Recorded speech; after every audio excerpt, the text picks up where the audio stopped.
رب کا ارشاد ہوا ہے فرشتوں میرا خلیل مجھ سے محبت رکھتا ہے، اگر تمہیں آزمانا ہو تو جاؤ میرے خلیل کو آزما کے دیکھ لو کس کی محبت ہے اس کے دل میں، مال کی محبت ہے یا اللہ کی محبت۔ تو اللہ کے اذن و اجازت سے فرشتے اللہ کے خلیل کو آزمانے کے لیے دنیا میں آئے۔ کیسے آئے؟ فقیروں کا لباس پہن کے آئے فرشتے، فقیروں کا لباس، اور ہاتھ میں ان کے پشکول، جیسے بھیک مانگنے والوں کے ہاتھ میں ہوتا برتن۔ کچھ فرشتوں کی جماعت آئی اور ابراہیم علیہ السلام کے مکان کے سامنے آ کر کھڑے ہو گئے۔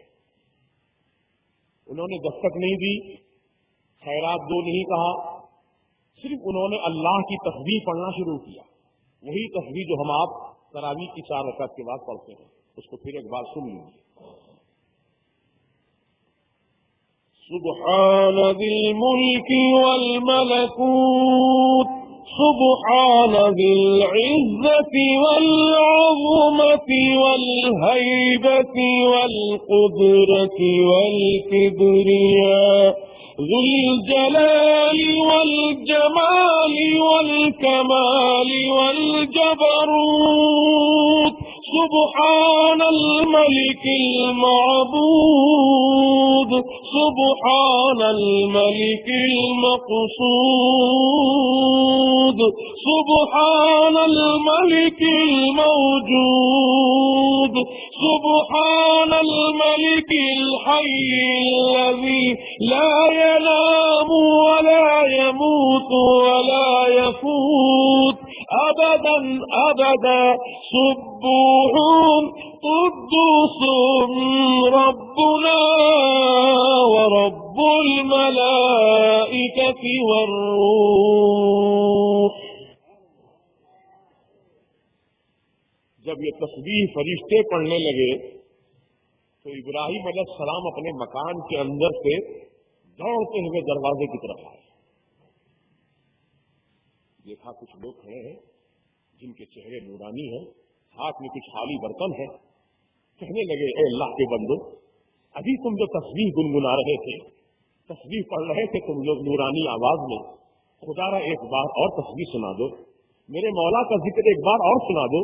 تمہاری زبانوں سے میری مولا کی تسبیح بہت بھلی لگ رہی تھی، مجھے بہت پسند آ رہی تھی، مجھے ایک بار خدا را تسبیح سنا دو۔ تو ابراہیم علیہ السلام جب فرشتوں نے کہا اے اللہ کے خلیل، آپ کو اللہ کے ذکر سے محبت ہے، اللہ سے محبت ہے؟ کہا بے شک محبت ہے۔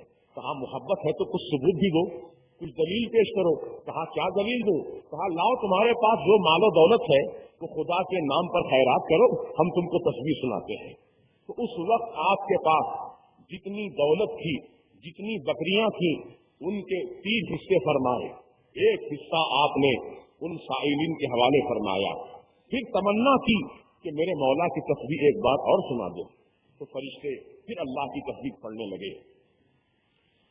سبحان ذی الملک والملکوت سبحان ذی العزة والعظمة والهيبة والقدرة والكبرياء ذو الجلال والجمال والكمال والجبروت سبحان الملك المعبود سبحان الملك المقصود سبحان الملك الموجود سبحان الملك الحي الذي لا ينام ولا يموت ولا يفوت أبدا أبدا سبوح قدوس ربنا ورب الملائكة والروح۔